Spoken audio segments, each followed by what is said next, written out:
നമ്മൾ ഇന്ന് ചെയ്യാൻ പോകുന്നത് കിഴങ്ങ് പാവയ്ക്ക ഉലർത്ത്. 250 ഗ്രാം പാവയ്ക്ക കനം കുറച്ച് നീളത്തിൽ അരിയുക. ഇതിലേക്ക് 2 ഉരുളക്കിഴങ്ങ് 1/2 ഇഞ്ച് കനത്തിൽ സ്ലൈസ് ചെയ്ത് വയ്ക്കുക. മുളക് പൊടി 1/2 സ്പൂൺ, 1 നുള്ളു മഞ്ഞൾപ്പൊടി, 1 സ്പൂൺ കുരുമുളക് ചതച്ചത്, 3 സ്പൂൺ തേങ്ങ കൊത്തിയരിഞ്ഞത് ഇവ ചേർത്ത് ആവശ്യത്തിന് ഉപ്പും ചേർത്ത് പാവയ്ക്കയും കിഴങ്ങും നന്നായി ഇളക്കി 10 മിനിറ്റ് വയ്ക്കുക.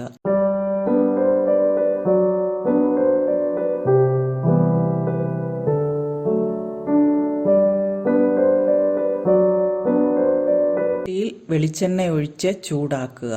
1 പിടി ചുവന്നുള്ളി അരിഞ്ഞതും 2 ചുവന്ന മുളകും 4 പച്ചമുളകും 2 തണ്ട് കറിവേപ്പിലയും ചേർത്ത് നന്നായി മൂപ്പിക്കുക.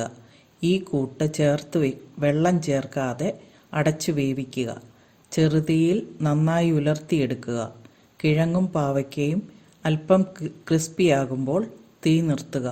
ചെറു ചൂടോടെ വിളമ്പാം. Thank you.